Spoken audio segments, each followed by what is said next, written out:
Namaste to all. This is Shakti and this is my first video in Hindi. Actually कई लोगों ने मुझे request किया कि प्लीज़ आप हिंदी में वीडियो डालिए एंड और आज का टॉपिक जो है वो बहुत इम्पॉर्टेंट है. Topic name is cancer. Actually आजकल कैंसर बहुत ज़्यादा एपिडेमिक हो गया है. उसका एक मेन रीज़न है स्ट्रेस.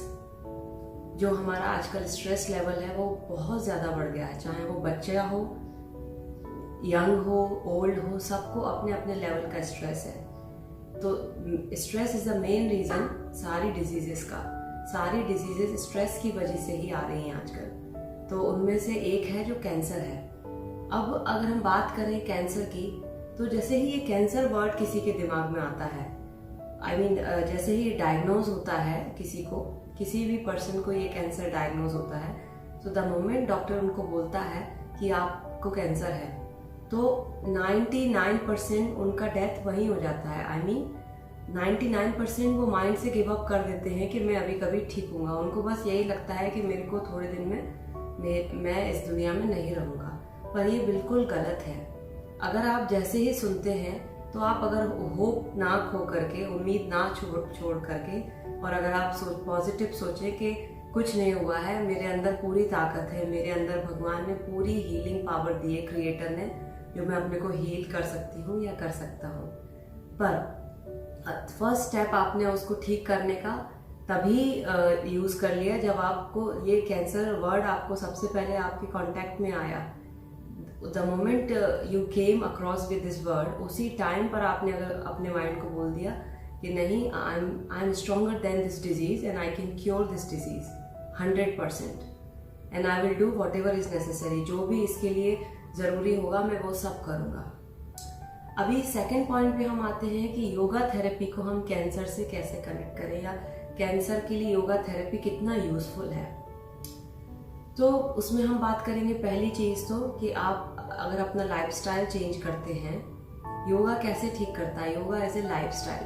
तो पहले आपको अपनी लाइफस्टाइल करेक्ट करनी पड़ेगी. अर्ली मॉर्निंग उठना, सनराइज देखना, पूरा दिन अपने काम में बिजी रहना, और टाइम पर सोना और टाइम पर खाना. That is the most important thing. The food, the first thing is the lifestyle is waking up and sleeping on time, and second thing is food. आप खाना क्या खाते हैं.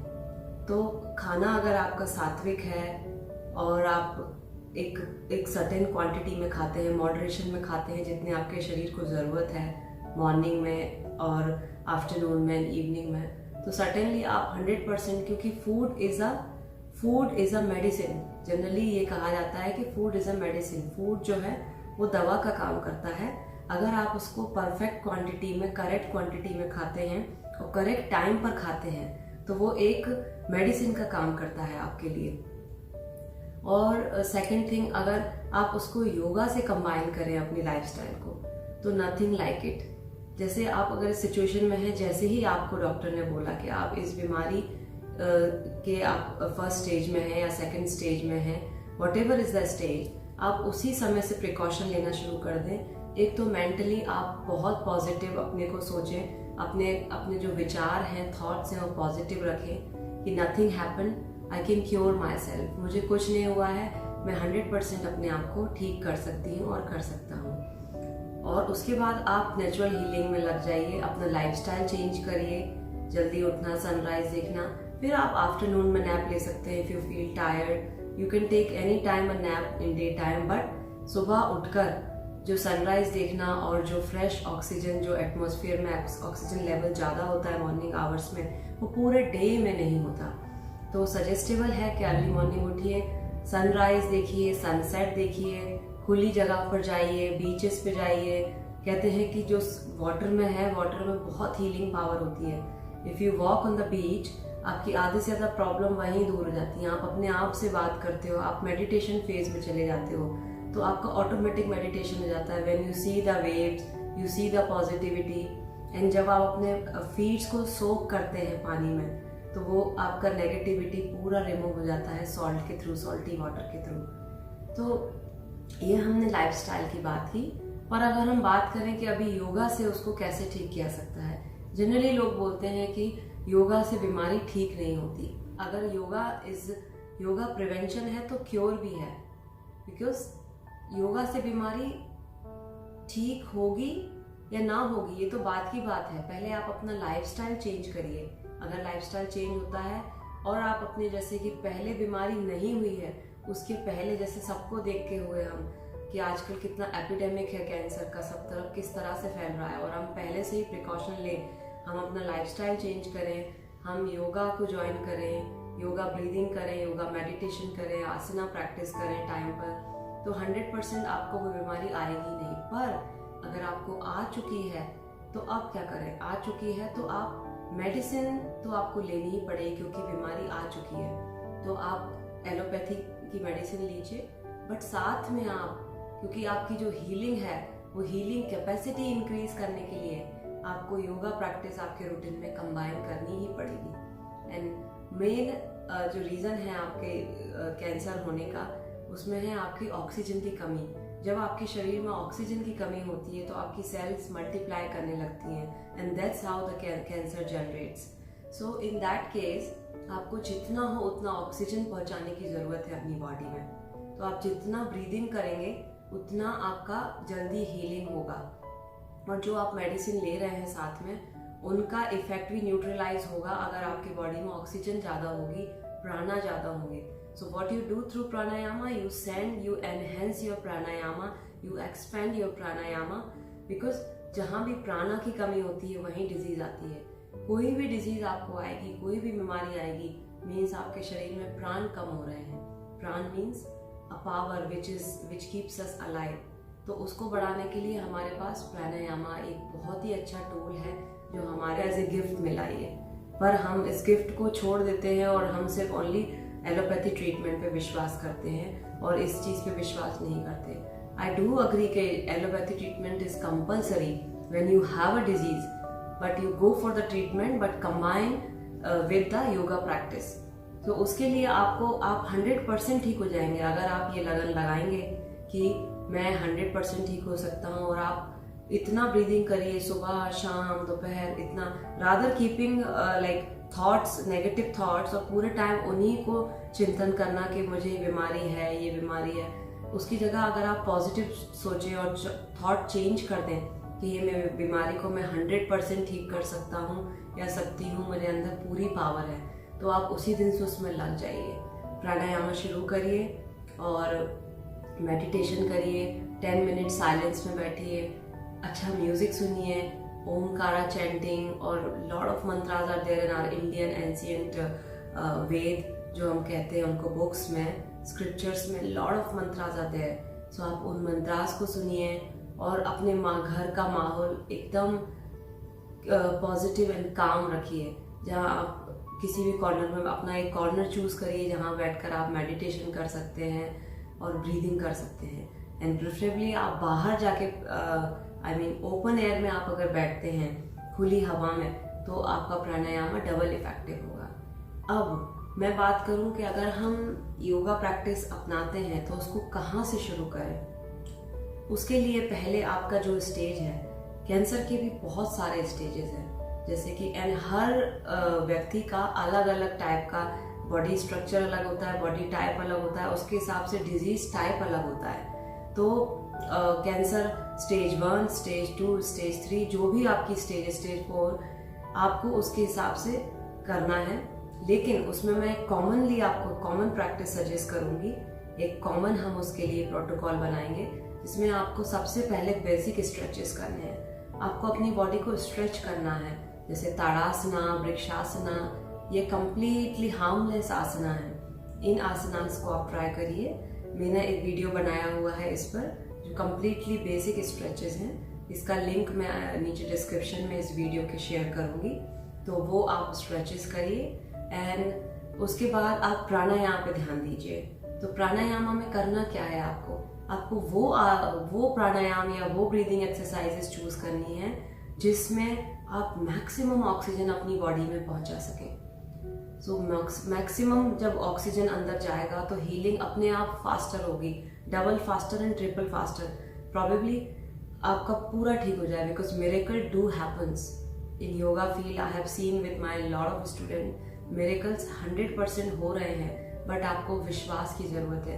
आप कोई भी प्रैक्टिस अगर पूरा विश्वास के साथ करते हैं, पॉजिटिव माइंड के साथ करते हैं कि मैं कंप्लीटली ठीक होंगी इसी से एंड मैं नेचुरल हीलिंग से ठीक होके ही रहूँगी, तो आप 100% ठीक हो ही जाएंगे। सो प्राणायाम में आपको सबसे पहले अगर आपको हाई ब्लड प्रेशर नहीं है तो आप होल्ड कर सकते हैं। तो पहले आप इनहेल करेंगे, सिंपल मुद्रा रखेंगे हाथ में।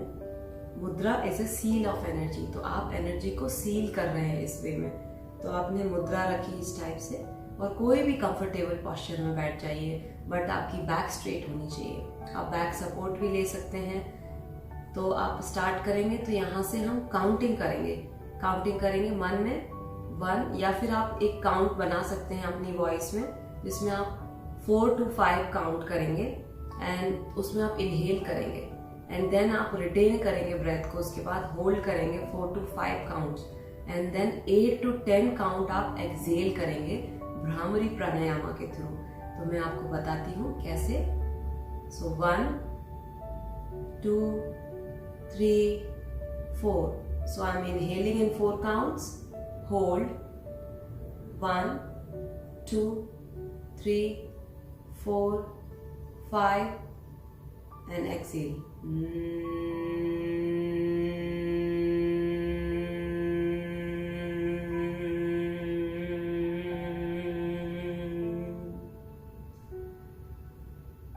सो इसमें आपको काउंट नहीं करना है, क्योंकि इसमें मैंने जस्ट आपको बताने के लिए काउंट किया है। अगर आप काउंट करेंगे तो आपकी ब्रीदिंग डिस्टर्ब हो जाएगी। तो आप एक काउंट अपना बना सकते हैं ऑडियो रख के, और फिर आप उसको लगा के कर सकते हैं। तो inhale 4 to 5 counts, hold 4 to 5 counts, then exhale longer probably 10 to 12 counts. और इनिशियली आपसे इतना एक्सेल नहीं हो रहा, थकान होती है, क्योंकि किस स्टेज में आपको ये मुझे नहीं पता, लेकिन ये कॉमन प्रैक्टिस मैं बता रही हूँ कैंसर के लिए। इसमें सबको फायदा होगा, किसी को भी नुकसान नहीं होगा। तो इस प्रैक्टिस में आपने जिस भी स्टेज में है तो आपको थकान हो सकती है, तो आप राउंड्स में कर सकते हैं। जैसे आपने 1 मिनट ये किया ब्रीदिंग, फिर आपने रिलैक्सेशन शवासन में लेट जाइए, फिर अगेन 1 मिनट। बट कोई अगर ज़्यादा कर सकता है तो 5 मिनट्स किया, फिर रिलैक्सेशन किया, 5 मिनट्स किया।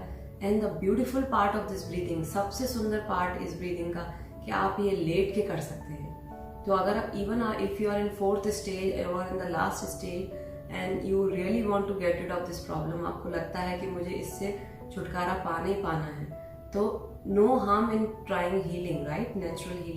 नेचुरल हीलिंग ट्राई करने में कोई हार्म नहीं है। तो आप लेट कर सेम ब्रीदिंग अपने पेट पर हाथ रख के और इनहेल करिए 4 काउंट या 5 काउंट तक। आप अपने पेट में हवा को भरना है, आई मीन जो ब्रेथ है आपको इनहेल करना है in your abdomen and raise it up, उसको ऊपर उठाना है एंड होल्ड करना है उठे हुए पेट को, जिसमें आपके ब्रेथ या आपने सांस लिया है।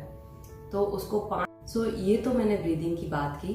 अभी हम आते हैं अपने मेडिटेशन पार्ट पे। मेडिटेशन कैसे करना है, इसके लिए जनरली ये बताया जाता है मेडिटेशन बहुत अच्छा होता है, बट मेडिटेशन करा कैसे जाए इसकी नॉलेज बहुत कम लोगों को होती है। तो उसके लिए करना क्या है, बहुत सिंपल है।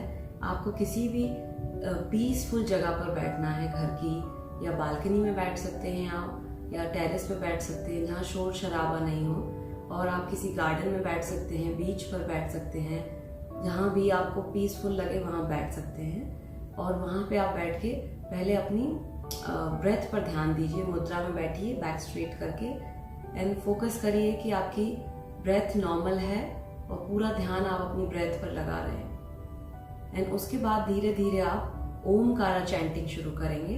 तो आप ओमकारा का साउंड बैकग्राउंड में लगा सकते हैं अपने मोबाइल पर या कोई म्यूजिक इंस्ट्रूमेंट पर। एंड उसके आप जब आपका ओमकारा साउंड चलेगा तो आपका माइंड इधर उधर नहीं जाएगा। तो फिर आप ओमकारा चैंटिंग खुद करेंगे। ओमकारा चैंटिंग आपको करनी है, तो इसको आप 11 टाइम्स करिए एंड धीरे धीरे फिर आपको आईब्रोज के बीच में फोकस करना है। तो ओमकारा चैंटिंग करने के बाद आपका माइंड प्रिपेयर हो जाएगा मेडिटेशन के लिए। तो फिर आपको आईब्रोज के बीच में जो हमारा थर्ड आई है, अजना चक्रा और आज्ञा चक्रा, इस पे फोकस करना है, अपने अजना चक्रा पर, थर्ड आई पे, और फोकस रखते हुए आप कंप्लीटली ऐसा इमेजिन करिए जो ओमकारा साउंड आपके बैकग्राउंड में चल रहा है, म्यूजिक चल रहा है, वो इसी पॉइंट से निकल रहा है। या आप एक ओमकारा का पिक्चर इमेजिन कर सकते हैं और फोकस करते रहिए। Lot of thoughts will come, thoughts आते हैं, नेचुरल प्रोसेस है, और उनको हटाते जाना है। हटाते हटाते आप धीरे धीरे फील करेंगे कि एक मोमेंट आएगा जहाँ आप पूरी तरह फोकस कर पाए और बिल्कुल थॉटलेस होकर, तो वो moment will be very relaxing. उससे आपकी डिजीज़ क्योर होना शुरू हो जाएगी। एंड धीरे धीरे 1 से 2 मिनट्स तक करिए, फिर 5 मिनट्स तक। And the very important thing, morning में करिए एंड रात को सोने से पहले ये मेडिटेशन करिए। तो आप थोड़े ही दिनों में देखेंगे आपको बहुत सारे बेनिफिट्स हो रहे हैं एंड आपका माइंड बहुत खुश है, आप अच्छी स्लीप ले रहे हैं एंड आपकी डिजीज़ भी ठीक होने लगी है। तो आज के लिए इतना ही। आपका जो भी क्वेश्चन है आप कमेंट बॉक्स में लिख के मुझ तक पहुंचा सकते हैं, मैं रिप्लाई करूंगी। Thank you so much. नमस्ते।